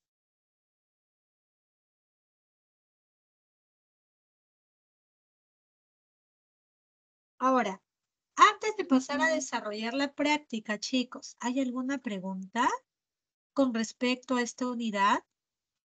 Profesora, disculpe, es que los ciclones entonces y anticiclones, ¿cómo? O sea, estos así, ¿cómo? Es que ¿Lo ciclón son diferencia? cálidos y húmedos. Sí, o sea, no, o sea que más bien, o sea, entiendo por qué son diferentes. Digo, uno es cálido y húmedo, otro es frío y seco. Pero, ¿por qué el ciclón es cálido y húmedo? Por la zona en que se forman. Usualmente los ciclones se suelen formar en zonas cálidas, en zonas tropicales. O sea, este viento se forma en una zona tropical. Mientras que los anticiclones se van a formar en zonas de gran latitud. Es decir, en la zona de los polos, ahí se van a formar los anticiclones. En el Perú, tenemos, por ejemplo, al Perú llega el anticiclón del Pacífico Sur, que es un viento procedente de la Antártida. Como este viento procede de la Antártida, obviamente es un viento frío. En cambio, un ciclón procede de la zona tropical, procede de la zona ecuatorial. Y al proceder de la zona ecuatorial, este vientito va a ser un viento cálido. O sea, tiene que ver específicamente el lugar donde estos vientos se forman. O sea, el ciclón va a ser cálido porque se forma en una zona tropical. El anticiclón es frío y seco porque se forma en una zona polar. Principalmente Pero, esa es. Dime, dime. pero ves que en las imágenes parecía estar por el Océano Atlántico. ¿Cuál? El anticiclón. Es que los anticiclones se desplazan sobre océanos, pero Ah, proceden de zona polar, mientras que el ciclón se puede desplazar. Un sector se puede desplazar sobre el mar y también se desplazan sobre áreas continentales. Pero los anticiclones exclusivamente se van a desplazar en zona oceánica. Por eso es que los nombres de los anticiclones te lo dicen todo. El anticiclón del Pacífico Sur, el anticiclón del Atlántico Sur. O sea, estos principalmente van a tener su recorrido por los océanos. Por ejemplo, parte de nuestra Amazonía ahora, hoy en día, se está viendo influenciada por la presencia del anticiclón del Atlántico Sur. ¿Por qué, profesora? Este anticiclón ingresa por Argentina, atraviesa Argentina, va hacia el extremo de Brasil, por ahí, Bolivia, y en el tramo brasileño ingresa a nuestro territorio y causa en nuestra Amazonía lo que se conoce como friaje. Como es un viento frío que está proveniendo de la Antártida, pero ha recorrido el Océano Atlántico, este me va a generar descensos de temperatura en el sector de la Amazonía. A ese descenso anómalo que se da en algunos meses del año en la Amazonía, se le conoce como friaje simplemente. De lo que ellos están acostumbrados a 25 graditos de temperatura, desciende su temperatura a 15. A esa anomalía le decimos friaje. y eso sucede porque los vientos del anticiclón son fríos y secos. Ajá, porque son vientos que proceden de la Antártida. O sea, su origen está en la Antártida, pero luego se van desplazando. Ok, profesora, entiendo. Muchas gracias. Listo. Ahora vamos a iniciar con el desarrollo de las separatas, ¿sí? Ahora bien, dice, la masa de vapor suspendida en la atmósfera y que se hace visible por un estado de condensación es, ¿cómo le denomino a esa masa de la atmósfera? O esa masa de vapor suspendida en la atmósfera que se hace visible por un estado de condensación. En otras palabras, vapor de agua en estado de condensación. ¿A eso cómo le llamo? A ver, chicos, ese concepto, ¿a qué elemento del tiempo y clima hace referencia? Nubosidad. Nubosidad. Exacto. A eso le voy a conocer como nubosidad. En la pregunta 2. Si me dirijo desde Lima hacia la región de Tierras del Fuego, se puede afirmar que... A ver, imaginemos, yo me estoy yendo de Lima a Tierras del Fuego. Cuando me ponen lugares del Perú y otros lugares del mundo, yo voy a considerar ahí mi latitud. O sea, estoy cambiando de una zona, Lima es de menor latitud, a una zona de mayor latitud. Si yo me voy de una zona de menor latitud a otra de mayor latitud, ¿qué elemento del tiempo y clima se verá afectado? ¿La humedad? Aumentará la humedad desde Lima a Tierras del Fuego. Mira que estoy generando ¿La E? latitud. La presión atmosférica. Pero ¿disminuye o aumenta la presión?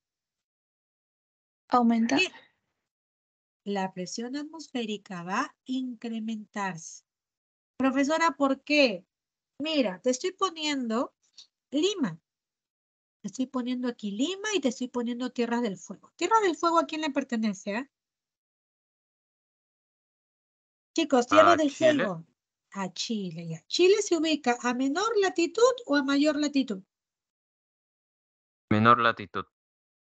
Mira, Chile está más alejado de la zona Mayor latitud. ecuatorial, por eso tendrá mayor latitud. Mayor latitud va a tener Chile, ¿ah? Al tener mayor latitud, estoy haciendo la comparación. De menor latitud a mayor latitud, ¿qué va a suceder? Por eso te estoy dando como respuesta, aumenta la presión. Ya que Tierra del Fuego está más cerca a los polos. No va a aumentar la humedad, al contrario, a mayor latitud yo tengo menos humedad. Profesora, ¿disminuye la nubosidad? Podría ser que disminuye la nubosidad, pero la nubosidad se altera con la latitud o con la altitud. A ver, chicos, la humedad se altera con la altitud. Con la altitud. Principalmente se altera con la altitud, ¿cierto? Además, ¿aumentará la Pero, temperatura? Dime. profesora, disculpe, pero la humedad así no se alteraba también por la latitud. Se altera, pero ¿significa que aumenta o disminuye la humedad? Ahí Am, dice, bueno, es que la cosa es que Chile que no tenía menor latitud por estar más cerca al Ecuador. Chile y si yo estoy comparando Lima y Tierras del Fuego, ¿cuál tiene menos o más latitud? ¿Cuál está más cerca al Ecuador entre Lima y Chile? Sería no Chile, ¿no? ¿Por qué Chile va a estar más cerca al Ecuador, hijo? Si ves el mapa del Perú Eh, o si ves el mapa de Sudamérica, Lima está más ay, cerca al Ecuador. ya, sí, perdón, es que creo que estaba considerando que Ecuador estaba más abajo de Perú, pero estaba un poco En como la parte atravesando superior. por ahí. Ajá, Ecuador está en la parte norte de nuestro territorio, Ah, hacia el norte del Perú. Chile está hacia el sur, entonces quien va a estar más lejos del Ecuador va a ser Chile. Por eso, al estar más lejos del Ecuador y estar más cerca a los polos, ahí va a aumentar la presión atmosférica. ¿Ya? Ahora, ok, profesora, muchas gracias. en la 2, mi respuesta va a ser la alternativa C. Y en la 3 dice, la temperatura se ve alterada por factores como, ¿qué hace que la temperatura no sea uniforme en toda la Tierra? La La C. La C. sí, la sé. Claro, la Ok. altitud y la latitud. Muy bien, en la 3 también será mi respuesta la C. En la 4, de la siguiente relación, ¿qué lugar registra mayor presión atmosférica? Ica. Falta. El lugar que va a registrar mayor presión atmosférica será aquel lugar que Uno. se Uno. ubique Uno. a mayor altura, ¿sí? Este será 1. En la 4, mi respuesta va a ser la P. Y en la 5, es el tipo de relación que existe entre la presión Perdón, atmosférica y la temperatura. disculpe. Dime, Eric, La 4, ¿cuál es la respuesta? 1, porque Puno está a mayor altura. Ah, no, A ma- No, pero, disculpa. pero a mayor altura, claro, la presión tiene que disminuir. Ya, aquí dice ¿O mayor no? presión atmosférica. La que va a encontrarse a mayor presión atmosférica, es decir, la que va a tener menor altitud, sería la que se encuentra más cerca al nivel del mar, ¿cierto? ¿Cuál sería la Claro. ciudad Ujú. que se ubica más cerca al nivel del mar? Aquí en la 4. Ica. Claro, ahí sería la región Ica, ¿sí? Ica. Esa es la que va a Ujú. registrar mayor presión, puesto que está más cerquita del nivel del mar. Aquí sería Ica. En la pregunta 5, dice, es el tipo de relación que existe entre la presión atmosférica y la temperatura. Recuerda que si yo te decía, si el aire se calentaba, ¿qué pasaba con el peso del aire? Si yo caliento al aire, ¿qué pasaba con el peso del aire? Se disminuía y se elevaba. Disminuía el peso del aire. Al disminuir existiría menor presión atmosférica. Entonces, si yo tengo lugares con mayor temperatura, ¿cómo será mi presión? Baja. Baja. Entonces, diré inversamente proporcional. Entre la presión atmosférica y la temperatura hay una relación inversamente proporcional. Miss, Profesora, Dime, Milciades. bueno, es que verá, en la 4 así Ica es, pero es que los de la selva no estaban a un nivel del mar más bajo que el de la costa, o me estoy confundiendo ahí, o son los de Claro, la costa. En el caso de la altitud que puede registrar ciudades de la selva baja como Pucallpa, sí van a registrar. O sea, entre mis respuestas podría ser Pucallpa e Ica, pero entre las dos, el que se ubica más cerca al nivel del mar, o sea, que tendría 0, o sea, no quiero decir que Pucallpa no tenga baja altitud, tiene baja altitud, pero entre los dos, el que tiene menos altitud es la ciudad de Ica. Pucallpa más o menos se ubicará pues entre los 100, 50 metros de altitud, pero Ica tiene menos, tiene 20. Por eso estoy marcando como respuesta la ciudad de Ica. ¿Y eso ya es cultura general o...? Claro, o sea, por la cercanía al nivel del mar, mientras más cerca esté del nivel del mar, mi altitud será 0. De ahí voy ascendiendo, voy separándome y ahí va ascendiendo recién mi altitud. Ujú. Ok, profesora, entiendo. Muchas gracias. Ya. Ahora, recuerden aquí, chicos, lo siguiente. La relación entre la presión y la temperatura va a ser inversamente proporcional. En la 5, mi respuesta, la alternativa B. En la 6, Disculpe, dime, hijo. Miss, y por ejemplo, la presión atmosférica y la temperatura también no sería directa, o sea, si se Sí. refiere a la altitud. Si fuera altitud, pero recuerda que aquí me está hablando de temperatura. Me está diciendo que no me está condicionando a la altitud, ¿ah? Me está condicionando a la temperatura. Me está diciendo que sí. Me ubico en lugares de mayor temperatura. O sea, si yo estoy en lugares de mayor temperatura, significa que estoy en la zona ecuatorial, ¿cierto? En el Ecuador yo voy a tener menos presión. Pero si me ubico en lugares de mayor latitud, estoy en la zona de los polos y por lo tanto en los polos tengo mayor presión. Entonces, si yo me ubico a menor latitud, ¿qué está pasando con mi presión? Mi presión va a ser mayor, ¿verdad? Mayor, sí. Ujú. Pero ahí entra a tallar también la temperatura. Te dice que si una zona registra mayor temperatura, ¿qué pasa con la presión? ¿La presión aumenta? Sí. Mira, yo estoy calentando el aire. Al calentar el aire, ¿el peso de la atmósfera es mayor o es menor? Yo te había mencionado que cuando nosotros calentamos el aire, el peso del aire, o sea, la presión va a disminuir. O sea, te estoy mencionando lo mismo, la misma relación entre la altitud y latitud y temperatura. Te estoy diciendo que al yo ubicarme en zona ecuatorial, al calentar el aire, este aire va a pesar menos. Por eso que aquí en la 5 me está diciendo qué tipo de relación existe entre la presión y la temperatura. ¿La presión qué es? El peso del aire. Si yo me ubico en lugares de mayor presión, significa que mi temperatura es menor. Por eso estoy marcando relación inversamente proporcional. Profe, ¿y esta misma relación no es de la presión y la altitud también? A menor altitud, yo voy a tener mayor presión. Si yo me ubico en lugares de mayor altura, mayor altitud, mi presión va a disminuir. También sería relación inversa. Ok, Miss. Gracias. Gracias, Miss. Listo. Es el tipo de nube que da origen a la formación de los halos.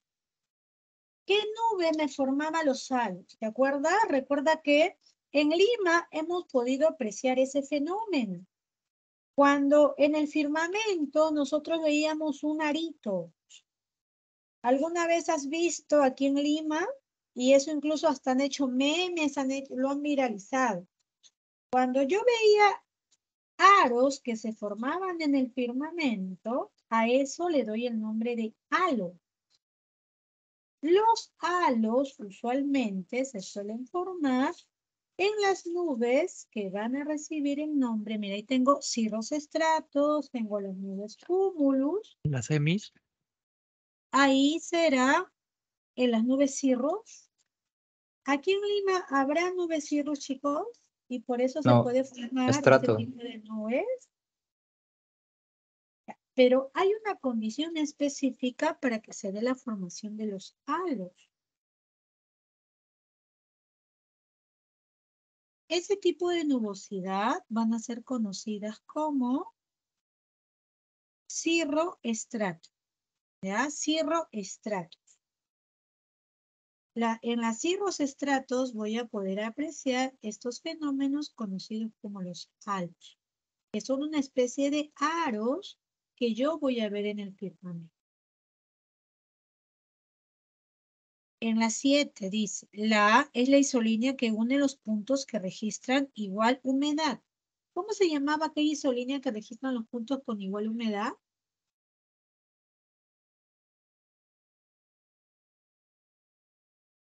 A ver, chicos, ¿cómo se van a llamar a qué tipo de isolínea?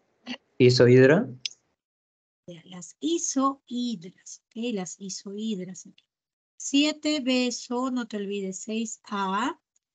La 8, señale la alternativa que no corresponde a un factor cósmico.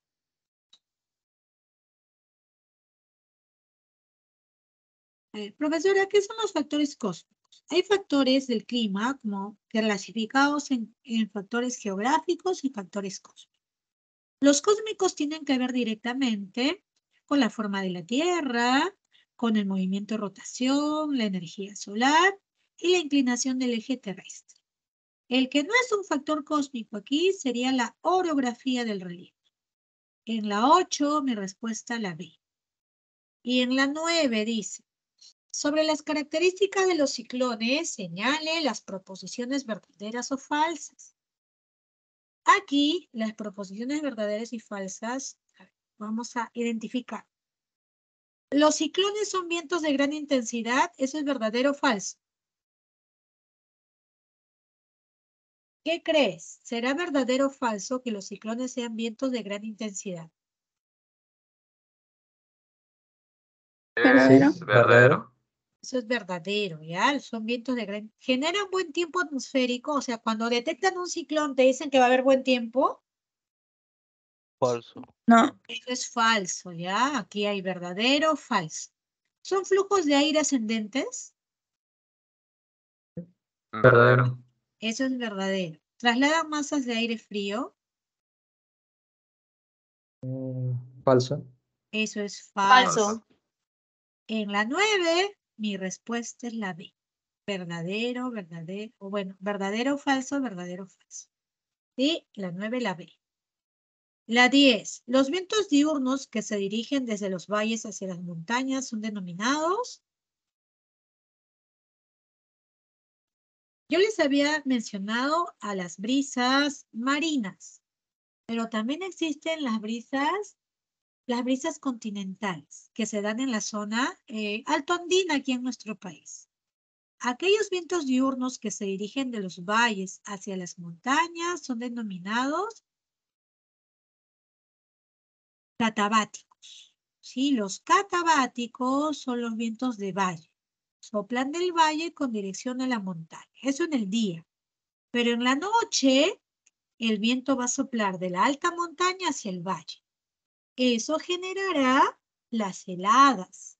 A ese viento nocturno se le va a conocer como viento anabático. Aquí en la 10 mi respuesta se va a llamar catabático, pero que no se te olvide que los anabáticos son los responsables de soplar desde la montaña hasta el valle generando las heladas. En la pregunta 11, son aquellos vientos del tipo estacional que se caracterizan por proceder de las masas oceánicas hacia el continente. Me dice tipo estacional. ¿Cómo le llamaba a aquellos vientos que eran estacionales? A los que se daban por estaciones, ¿cómo le llamábamos, chicos? Monzones de Monzones. verano. Ya. Los que proceden de las masas oceánicas hacia el continente, a eso le voy a llamar monzones de verano. En la 11 mi respuesta, beso. En la pregunta 12, sobre los elementos del tiempo meteorológico, es la principal fuente de energía. ¿Cuál es la principal fuente de energía, chico, de los elementos del tiempo meteorológico? Sin ello, no podríamos apreciar los distintos fenómenos meteorológicos en nuestro planeta. ¿Cuál es la principal fuente? Temperatura. La radiación, ¿ya? Mira, no te olvides que la principal fuente de energía se llama radiación solar. En la 12, mi respuesta beso. En la 13, los vientos siempre se desplazan de zonas de espacio a presión. A ver, siempre hemos dicho que la primera ley, que es la ley de Booth-Valois, señala que los vientos siempre van de zonas de mayor presión atmosférica a zonas de menor presión atmosférica. Es decir, nuestra respuesta en la 13 va a ser la B, 13B. Son los vientos que se desplazan de las zonas polares hacia las zonas templadas. ¿Cómo le llamamos a esos vientos? A esos vientos planetarios les vamos a conocer como circumpolares. Sí, esos van a ser los vientos denominados circumpolares. Además, en la 15 dice, es un ejemplo de precipitación que tiene una temperatura inferior a 0 grados Celsius. Para que yo pueda decirte que es una precipitación que se forma en zonas de muy bajita temperatura, a esa precipitación, ¿cómo le llamaré? Recuerda que las precipitaciones se clasificaban en sólidas y líquidas, ¿verdad? Si son lugares donde las precipitaciones tienen temperaturas inferiores a los 0, ¿cuál de ellas es mi respuesta? ¿Cuál de ellas sería mi respuesta? ¿Pedrisco? El pedrisco, ¿ya? El pedrisco es más grande que el granizo. Mientras que el granizo es de 1 milímetro de diámetro, el pedrisco podría llegar a 5 milímetros de diámetro. 16. Es el instrumento utilizado para observar la dirección del movimiento de las nubes. ¿Con qué instrumento yo voy a observar a las nubes? ¿Recuerda cómo se llamaba ese aparato? La C. Sí, la sé. Exacto, el nefoscopio. El nefoscopio me servía para observar a las nubes. Las nubes estratos cubren el cielo limeño. Provocan el fenómeno llamado... A ver, ¿cómo se llama el fenómeno provocado por las nubes estratos aquí? Inversión térmica. Así es, se va a conocer como inversión térmica. En la 17 la E. Y en la 18 dice, es el principal factor que determina el clima de la costa septentrional peruana. ¿Cuál sería el principal factor que determina el clima de la costa septentrional peruana, chicos? Corriente del Niño. Ya dice, si dice costa septentrional, claro, se va a referir a la corriente del Niño. En la 18 mi respuesta es la B. Si dijera costa meridional, ahí sí, corriente peruana. En la 18 dice, la afirmación. La intensidad del viento está en proporción a la diferencia de presiones. Esto corresponde a la ley de... Mientras que la primera ley, que era Booth-Valois, me hablaba de que los vientos van del lugar de mayor a menor presión, hay una segunda ley que se conoce como la ley de Stephenson. Esta segunda ley, llamada ley de Stephenson, me habla de la intensidad del viento. En la 19 marco la alternativa C. Y en la 20, mire, dice, no es un factor que influye en la formación de los climas en el Perú. ¿Cuál será tu respuesta ahí? Dice, no es un factor que influye en los climas o en la formación de climas del Perú. La D. La corriente del Gulf Stream. Exacto. Eso no va a formar parte de ello. Profesora, disculpe, es que la 19 no sería de Booth-Valois. Booth-Valois solo me dice que los vientos van de zona de mayor presión a menor presión. Aquí me está diciendo, la intensidad del viento está en proporción a la diferencia de presiones. Cuando me hablan de dirección, yo sin dudarlo digo Wood-Valois, pero cuando me hablan de intensidad, ahí marco Stephenson, que es la segunda ley de los vientos. Esta ley de Stephenson se conoce también como la segunda ley. Mientras que a Wood-Valois se le conoce como la primera ley de los vientos.